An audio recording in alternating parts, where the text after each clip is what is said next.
Fala galera, tudo bom com vocês? Estou de volta aqui no canal. A gente já falou bastante sobre renda fixa nos últimos vídeos, você pode estar acompanhando lá. E agora a gente vai entrar na parte de renda variável. Você conhece quais são os ativos da renda variável? Quais são as opções que você tem para investir lá? Hoje eu vou estar contando para vocês um pouco de como eu invisto em renda variável, quais são os ativos que eu já tive e vou falar um pouquinho sobre cada um deles. Então aproveita, já se inscreve aí no canal, já deixa seu like e fica com a gente até o final desse vídeo. Roda a vinheta e vamos começar!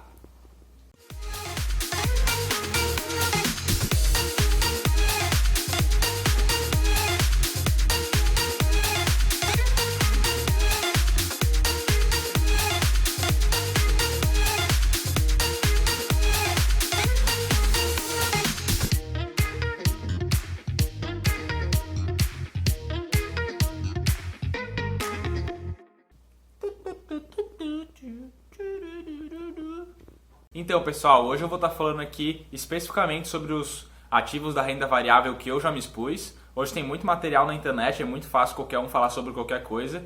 E eu prefiro falar aqui só do que eu conheço, do que realmente eu tenho um pouco de propriedade para estar falando para vocês. Então eu vou estar aqui contando um pouquinho da minha experiência, não é uma recomendação, não é nada, é só como eu faço realmente e para vocês conhecerem um pouco desses ativos.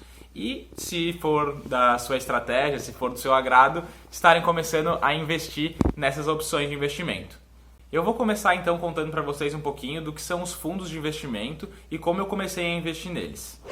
Eu investia só em renda fixa lá atrás, né? Quando eu tive o objetivo junto com a Bruna, que vocês podem conferir aqui nesse vídeo qual era o nosso objetivo, de juntar um valor de dinheiro legal, a gente juntava o nosso dinheiro todo mês em renda fixa. Lá em 2015, quando a gente começou com esse projeto, a renda fixa ela era muito mais alta do que é hoje, né? Em 2015, a gente conseguia achar facilmente aí ativos a 13%, que era o 100% do CDI. Já dá mais do que 1% ao mês, né, de rendimento, que é uma coisa muito boa, é um valor muito bom. Então a gente botava na renda fixa 100% do CDI e conseguia rendimentos muito altos. Conforme o tempo foi passando, a taxa de juros foi caindo e esses investimentos começaram a valer menos a pena, né? Em 2018, quando a gente tirou o nosso dinheiro de lá, ele já estava rendendo apenas 6% ao ano e hoje o CDI ele já está em 3%, né? Então os investimentos de renda fixa passaram a não agradar mais todo mundo, a rentabilidade começou a ser um pouco menor e aí a gente começou a buscar uma exposição em renda variável. Na renda variável, então, a gente começou pelos fundos de investimentos. Por quê? Esses fundos você encontra nas corretoras. Como eu comprei um título do Tesouro Direto outro dia numa corretora, também é muito simples de estar comprando uma cota de um fundo, aí, botando seu dinheiro num fundo através de uma corretora. Uma das coisas que eu escolhi foi pela simplicidade e a outra porque quem gera esses fundos são gestores capacitados, né? Então eles vão estar botando seu dinheiro, alocando nos ativos que eles escolheram. Tem fundos de ações, tem fundos multimercado, então eles vão estar variando esse dinheiro aí dentro do fundo e te prometem uma rentabilidade, uma expectativa de rentabilidade aí anual, né? Quando você entra lá no fundo, tem uma tela para você escolher os seus fundos e tal dentro das corretoras, eles te dão ali a expectativa, se o fundo investe mais em ativos de risco, em ativos mais conservadores, então você entra lá e escolhe o seu fundo. Quando eu comecei por dois motivos. Um era o valor de aplicação do fundo, né? Esses fundos eles podem exigir de você uma aplicação mínima. Eu escolhi os que eu, na época, conseguiria comprar, que não eram valores muito elevados, e diversifiquei entre um fundo de ações e um outro era um fundo multimercado. No fundo multimercado eles podem estar investindo em diversas coisas, né? Como o mercado imobiliário, como na própria renda fixa. Então é um fundo multimercado, eles vão estar gerindo ali o seu ativo para atingir uma rentabilidade legal, que é o que eles esperam naquele fundo. Outro tipo de fundo que tem são os fundos imobiliários. Só que diferente desses fundos que eu falei agora, que você encontra numa corretora, os fundos imobiliários eles são negociados já na Bolsa de Valores, né? Você procura pelo código de cada um e você encontra esse fundo lá para estar comprando um papel dele. Como que funcionam os fundos imobiliários? Eles são papéis de gestoras desse fundo, né, que tem vários imóveis, aluga esses imóveis e ganha dinheiro com isso, ou com a negociação dos próprios imóveis. Então você está comprando um papel, você está comprando uma cotinha de tudo isso que esse fundo tem. O que é muito legal? Você recebe também um aluguel desses fundos imobiliários porque você também é proprietário dos imóveis, né? Se você é sócio desse fundo, se você tem um pedacinho dele, você também tem um pedacinho dos imóveis que ele tem. Então dá pra falar hoje que eu sou dono de shopping, que eu sou dono de galpão logístico. Você é dono de um pedacinho e você recebe um aluguel proporcional ao valor que você tem lá, né? Você consegue conferir no site fis.com.br, isso é bem legal, quanto de dividendo que esses fundos imobiliários pagam por mês. Então você olha para cada um para escolher em qual você vai investir, né? Consegue lá ver em que tipo de imóvel que eles investem. Tem fundos de galpão logístico, tem fundos de shopping, tem fundos de tijolo, de papel. Você consegue escolher lá e entender um pouquinho melhor. Eu não vou aprofundar muito nesse vídeo, porque eu quero falar um pouquinho de todos os ativos de renda variável, mas já fica uma chamadinha aí então para um próximo vídeo que eu vou estar falando especificamente dos fundos imobiliários. Quando eu comecei a investir em renda variável, a aportar em bolsa mesmo, eu não comecei pelos fundos imobiliários, eu comecei por ações, que eu vou falar daqui a pouquinho delas, porque a minha estratégia era outra. Mas hoje eu já tenho 25% da minha carteira em fundos imobiliários, porque eles me pagam mensalmente esses dividendos, eu reinvisto todos os meses 100% do que eles me pagam de volta. Então eu estou tentando hoje manter essa média de 25% da minha carteira de renda variável em fundos imobiliários. E por falar em ações, então, vamos a ela. O que são ações? As ações nada mais são do que papéis que representam uma pequena fatia de uma empresa. As empresas disponibilizam na Bolsa de Valores várias cotinhas dela e você pode comprar essas cotas. Se você tem uma cota de uma empresa, você acaba sendo sócio dela, não? E você não vai querer ser sócio de qualquer coisa, né? Então, como eu fiz para começar a escolher meus investimentos na Bolsa de Valores e para entrar nesse mercado de ações, né? Para mim, você tem que analisar 5 pontos principais antes de entrar na Bolsa de Valores. Vamos então ao primeiro deles. Antes de entrar na Bolsa e sair comprando ações, crie uma estratégia. Onde você quer chegar com essas ações que você comprou? Que tipo de empresa você está disposto a investir? Quanto de risco você está disposto a correr? Mesmo dentro da Bolsa de Valores, tem empresas que têm mais risco, tem empresas que têm menos risco, tem empresas que têm expectativa de crescimento muito maior, empresas que têm expectativa de crescimento menor, tem empresas que pagam mais dividendos, tem empresa de diversos setores diferentes, com diversas características diferentes, e você tem que bolar uma estratégia para começar a adquirir essas ações. O segundo ponto é encontrar empresas que se adequem a essa estratégia. A gente não deve nunca fazer o contrário, né? Primeiro escolher as empresas e depois bolar a estratégia. Tentar fazer com aquelas empresas que a gente acha que a gente precisa caberem na nossa estratégia. Primeiro você traça a sua estratégia, depois você escolhe empresas que caibam nessa estratégia, que se encaixem na sua estratégia. Aqui muita gente comete o erro de eu quero uma rentabilidade a curto prazo para começar a ter um capital e depois investir em empresas que paguem dividendos, por exemplo. Aí você vai lá e pega um bancão tradicional que não tem uma expectativa de crescimento mais muito grande, mas paga um dividendo legal. Então, você já saiu da sua estratégia inicial, aqui a gente tem que bolar uma estratégia certinha e encaixar as empresas dentro da nossa estratégia. E aí vamos ao terceiro ponto.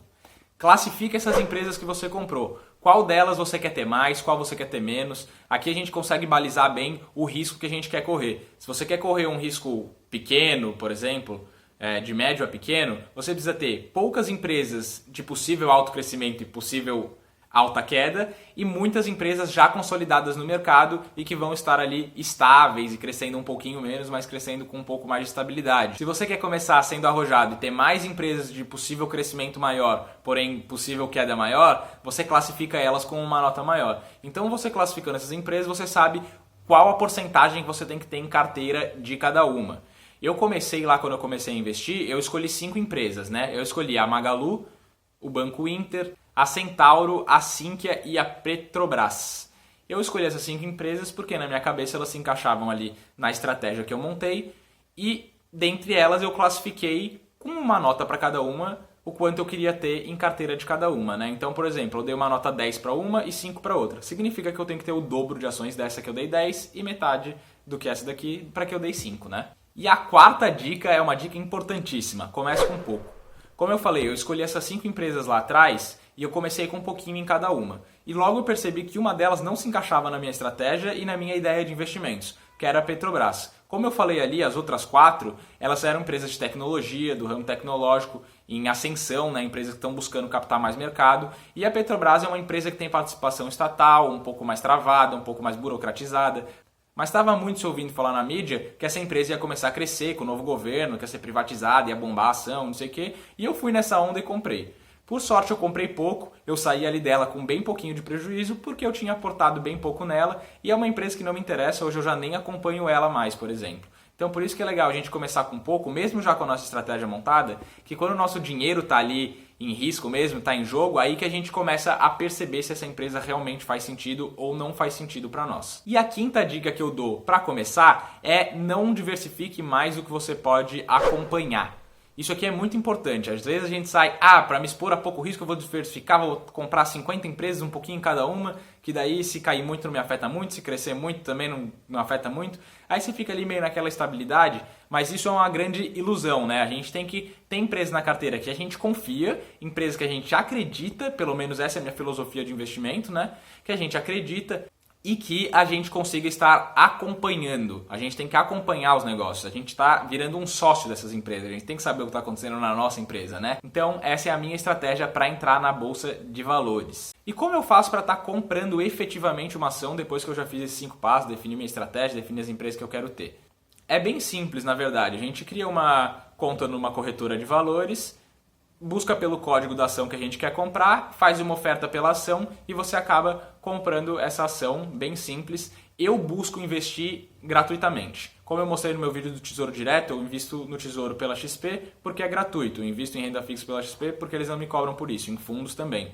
Mas as ações, os fundos imobiliários, os ETFs que eu vou falar daqui a pouquinho, tem uma taxa lá para eu emitir a ordem de compra.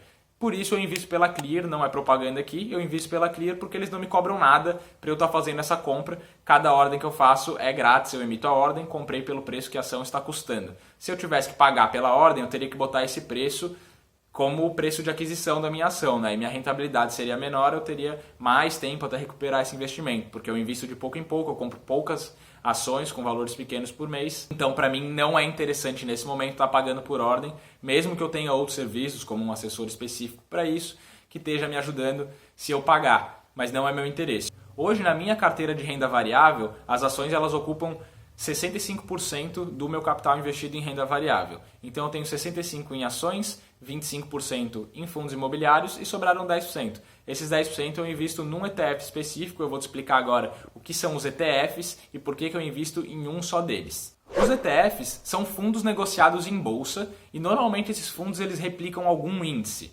Esses índices podem ser, por exemplo, a própria Bolsa Brasileira, o Ibovespa, né? Então ele vai estar te pagando a rentabilidade do Ibovespa diariamente. Podem estar replicando o índice da Bolsa Americana, então você vai estar ganhando conforme a Bolsa Americana cresce. Eles podem estar te pagando um índice de small caps, que são empresas um pouco menores da Bolsa, que também geram um índice, né? Os índices podem ser diversos, depende do fundo, depende do gestor do fundo. A minha ideia com o ETF foi conseguir me expor um pouco a outra economia, sem ser a brasileira, né? A economia americana. Então eu tenho em carteira hoje um ativo que chama IVVB11. Esse índice ele replica o S&P 500, que são as 500 maiores empresas dos Estados Unidos. Então, o quanto elas crescerem ou caírem, o meu papel vai valorizar esse mesmo percentual. Só que tem a diferença do dólar. Se o dólar sobe, esse papel sobe um pouquinho. Se o dólar cai, esse papel pode cair um pouquinho, porque as empresas podem puxar para cima, mas eu tenho basicamente essas duas variáveis. As 500 maiores empresas dos Estados Unidos e o dólar. Esse foi o jeito que eu arrumei para me expor um pouco à economia do exterior, né? A economia brasileira ela não é a mais forte do mundo, todo mundo deveria saber, e se não sabe, está sabendo agora. Mas é legal a gente estar expondo um pouquinho do nosso capital no exterior. Existem também outras formas de você estar expondo o seu dinheiro à economia de outros países, né? Como abrir uma conta numa corretora no exterior, ou investir através das BDRs na própria Bolsa Brasileira, que são uma representação das ações de fora na Bolsa daqui. Só que envolvem alguns custos, valores mais altos. Para comprar um BDR, por exemplo, você precisa ser um investidor qualificado.